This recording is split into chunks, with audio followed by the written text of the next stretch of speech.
filled with excitement, fun, and is beyond limits. But the question is, are you ready to jump? If it is a yes, then you have jumped into the world of ultimate entertainment. Welcome to YOLO 247, a place of fun, indulgence, and endless surprises. कोशिश कर रहा है America पूरी तरीके से कि जो भारत है वो क्वाड का हिस्सा तो है, लेकिन भारत नहीं चाहता कि क्वाड वेपनाइज हो जाए। अमेरिका की दुश्मनी चीन के साथ, जिसका हवाला दुनिया को देता है अमेरिका, उनकी दुश्मनी तो नहीं है। जुम्मा 4 दिन नहीं हुए उनकी दुश्मनी को। तो भारत को एक एग्रेसिव पोस्चर लेना चाहिए चाइना के खिलाफ। भारत ऑलरेडी एग्रेसिव पोस्चर ले चुका है। अमेरिका ने कौन सी लड़ाई लड़ी है भाई? जय हिंद दोस्तों, मैं हूं मेजर गौरव और आप देख रहे हैं आज की ताजा तरीन खबरें। पाकिस्तान के टेम्पररी, मैं टेम्पररी बोलूंगा उनको, पाकिस्तान के जो टेम्पररी प्रधानमंत्री हैं, केयरटेकर टेम्पररी, जो पाकिस्तान के टेम्पररी प्रधानमंत्री हैं, वो खुद बलोचिस्तान से उनका ताल्लुक है, लेकिन सबसे आगे हैं वो बलोचों को धमकी देने के लिए। अच्छा, 4 लोग मर गए, उसमें एक लड़का भी मर गया।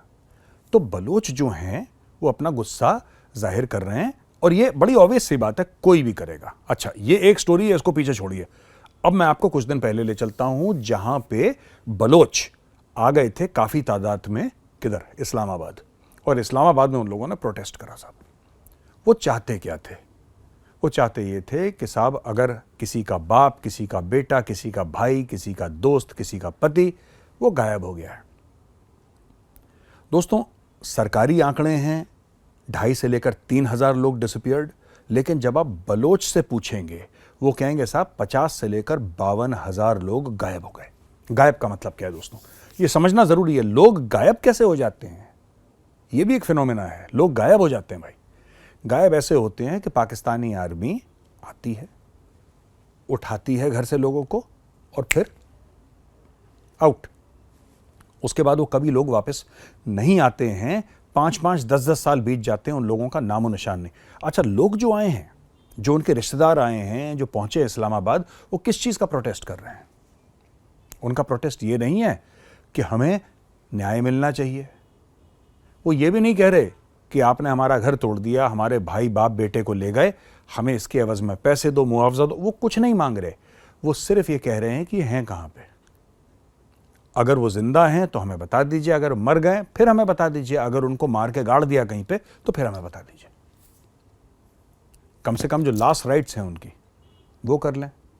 लेकिन पाकिस्तान टस से मस नहीं हुआ। अब जो पाकिस्तान के टेम्पररी प्रधानमंत्री अनवर उल हक काकड़ जी का यह कहना है कि ये गद्दार हैं ये सब के सब, और खुद बलोची है वो खुद बलूचिस्तान का रहने वाला है। बलोचों को कह रहे हैं गद्दार हैं।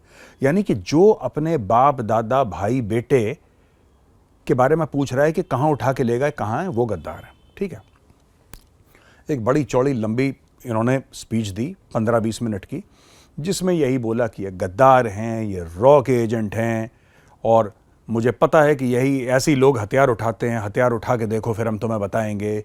उनको धमकी देना, उनको गंदी गंदी बातें बोलना, ये सिर्फ पाकिस्तान का ही प्रधानमंत्री ऐसा बोल सकता है। अच्छा, काकड़ ने ऐसा बोला क्यों? दोस्तों, आज काकड़ के ऊपर डिस्कशन करते हैं थोड़ा सा। काकड़ ने ऐसा बोला क्यों, मैं आपको बताता हूं। काकड़ ने इसलिए बोला क्योंकि काकड़ खुद बलूचिस्तान का है, और जो पाकिस्तान है दोस्तों, वो पंजाबी प्रधान देश है। 54% आबादी जो है वो पाकिस्तानी पंजाब से ताल्लुक रखती है, पंजाब प्रांत से। और आप इनके आर्मी में देख लीजिए, इनकी पॉलिटिक्स में देख लीजिए, इनकी जुडिशरी में देख लीजिए, इनकी ब्यूरोक्रेसी में देख लीजिए, हर जगह पंजाबियों की अक्सरियत है। पंजाबी कंट्रोल करते हैं पाकिस्तान को। बलूचिस्तान के साथ एक बहुत बड़ी प्रॉब्लम है। 44% जमीन पाकिस्तान की बलूचिस्तान है। यानी कि Balochistan comprises of 44% of Pakistan land mass. लेकिन बलूचिस्तान की जो जनसंख्या है वो सबसे कम है पाकिस्तान में। जमीन सबसे ज्यादा, जनसंख्या सबसे कम। उल्टा पंजाब में देखिए कि जमीन उनकी थोड़ी सी कम है, लेकिन जनसंख्या सबसे ज्यादा है।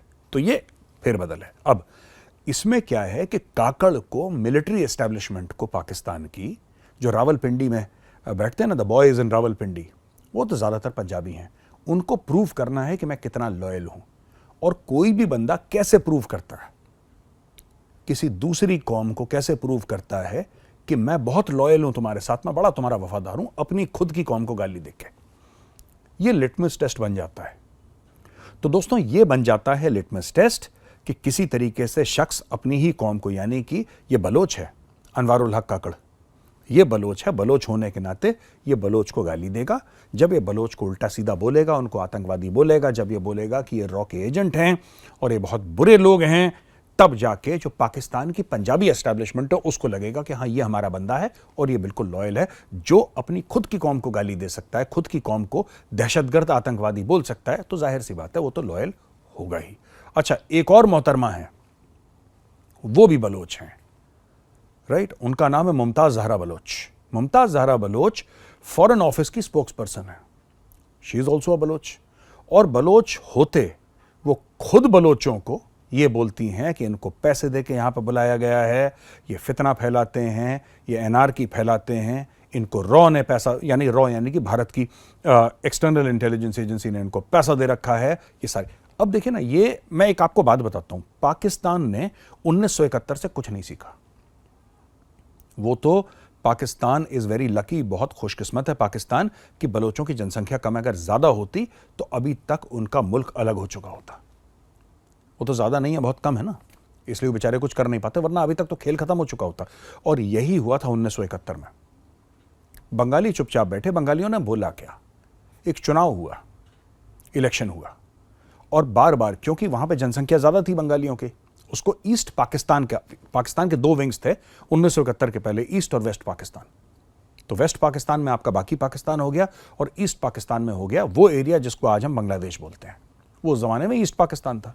ईस्ट पाकिस्तान की जनसंख्या 60% थी, पूरे पाकिस्तान की जनसंख्या की 60%। तो वहां पे लोग खड़े होते थे, चुनाव जीतते थे, ये लोग रिकॉग्नाइज नहीं करते थे। तो जो लेटेस्ट चुनाव हुआ 1971 की जंग के पहले, वो चुनाव क्या था? उस चुनाव में दोस्तों जो बांग्लादेश, जो आज बांग्लादेश है, यानी कि उस जमाने का ईस्ट पाकिस्तान, राइट, तो वहां पे जो चुनाव हुए थे, एक कैंडिडेट जीत कर आया। उस कैंडिडेट का नाम था शेख मुजीबुर रहमान। मुजीबुर रहमान मेजॉरिटी लेकर आए, लेकिन जब मुजीबुर रहमान को प्रधानमंत्री बनाने वाली चांस आई वहां पे, तो वहां के आर्मी के जर्नल ने मना कर दिया, और सबसे बड़ी बात, बेनजीर भुट्टो के बाप जुल्फिकार अली भुट्टो ने मना कर दिया। इन बंगालियों को बनाएंगे, इनको बनाएंगे, इनकी शक्लें, ऐसे ऐसे रेसिस्ट स्टेटमेंट दिए उन्होंने, ऐसे ऐसे रेसिस्ट स्टेटमेंट। उनको उनके हक से महरूम रखा, उनको जलील करा, उनकी औरतों के साथ रेप करा, उनको मारा, फौजें भेजी उनके खिलाफ। बंगाली खड़े हो गए, वो लड़ गए अपनी आज़ादी के लिए, जीत गए, अलग मुल्क बना लिया। वही काम जो पाकिस्तानी पंजाबी फौज ने बंगालियों के साथ करा था 1971 से पहले, दोस्तों यही काम पाकिस्तानी पंजाबी फौज बलोचों के साथ कर रही है। यही काम वो पश्तूनों के साथ कर रही है। पाकिस्तान में अगर आप पंजाबी नहीं हैं तो यू डू नॉट मैटर, आप मैटर नहीं करते। ये अपने अंकल टॉम टाइप के लोगों को लगा रखा है प्रधानमंत्री, राइट, जो कि कुछ ना बोलें, चुप रहें। वरना पाकिस्तान का प्रधानमंत्री जो है, ज्यादातर, मैं 100% नहीं बोल रहा कि सारे ऐसे हैं। Benazir Bhutto was not a Punjabi, she was not a Punjabi. Benazir Bhutto Sindh की थी, उसका हस्बैंड बलोच है। Benazir Bhutto also became the prime minister, मैं वो नहीं कह रहा। जुल्फिकार भुट्टो, वो भी सिंध का। लेकिन ज्यादातर देखा गया है जो उनके आर्मी चीफ हैं, ज्यादातर ये देखा गया है जो उनके और लोग हैं, they have all been from Punjab and Punjab controls Pakistan. यही गलती कर रहे हैं वो लोग बलोचों के साथ। और दोस्तों मेरी बात का ध्यान रखना, वो दिन दूर नहीं है जब बलोच बगावत का झंडा लेके मैदान में खड़े हो जाएंगे। और दोस्तों डॉक्टर जयशंकर ने ANI को इंटरव्यू देते वक्त एक बड़ी अच्छी सी बात बोली। डॉक्टर जयशंकर ने यह बोला कि जो बाइडेन क्यों नहीं आए। उन्होंने बता दिया कि जो बाइडेन क्यों नहीं आए। हम सब लोग अपना अपना एनालिसिस कर रहे थे कि इस कारण नहीं आए, उस कारण नहीं। उन्होंने बोला कि क्वाड पे आम सहमति नहीं बनी। देखिए मैं आपको बताता हूं, कॉन्सेप्ट समझाता हूं।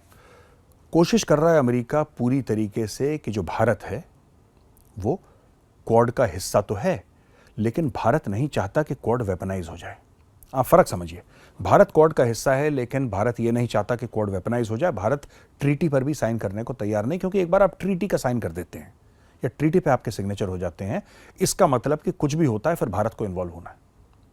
अमेरिका की दुश्मनी चीन के साथ, जिसका हवाला दुनिया को देता है अमेरिका, उनकी दुश्मनी तो नहीं है। जुम्मा जुम्मा 4 दिन नहीं हुए उनकी दुश्मनी को। हम तो चीनियों से 1950 के दशक से भिड़ रहे हैं। पहली लड़ाई 1962 में हुई चीन के साथ, उसके पहले झड़प हो चुकी है बॉर्डर पे। 1967 नाथुला, हमने चाइना के साथ दूसरी लड़ाई लड़ी। अभी आप गलवान के बारे में आप सब जानते हैं, कौन नहीं है जिसने गलवान का नाम नहीं सुना। तो अमेरिका अगर ये सोचता है कि साहब भारत को एक एग्रेसिव पोस्चर लेना चाहिए चाइना के खिलाफ, भारत ऑलरेडी एग्रेसिव पोस्चर ले चुका है। अमेरिका ने कौन सी लड़ाई लड़ी है भाई? अमेरिका ने अगर कोई लड़ाई लड़ी है चीन के खिलाफ तो अमेरिका बताए। और क्वाड में किसने लड़ाई लड़ी है? ऑस्ट्रेलिया ने लड़ी है या जापान ने लड़ी? जापान ने जो लड़ाई लड़ी थी चीन के साथ वो 100 साल पहले की लड़ाई है।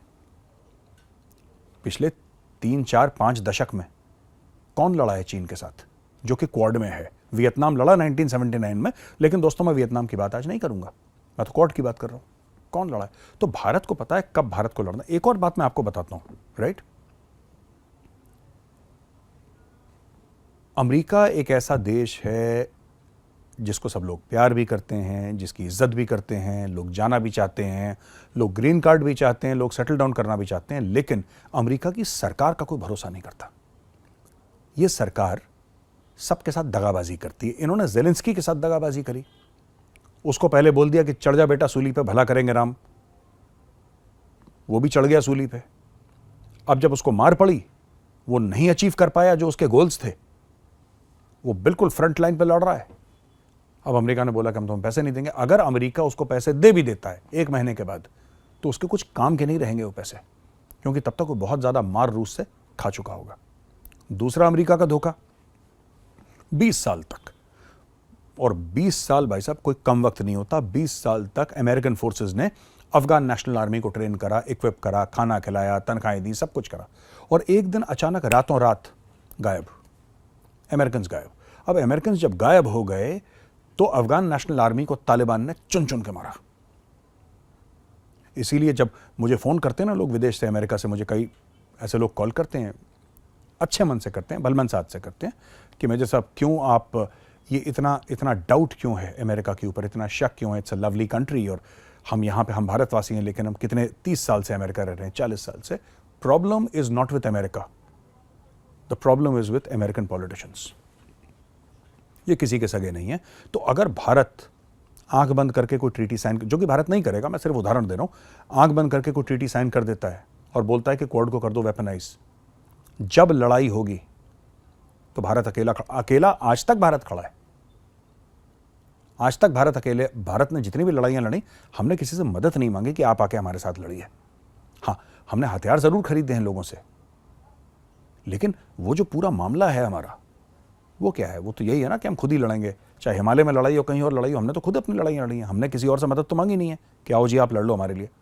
लेकिन fact of the matter is, हम तब लड़े जब हमारे ऊपर आक्रमण हुआ, और हम तब लड़े जब वो सिचुएशन हमारे इर्द गिर्द थी।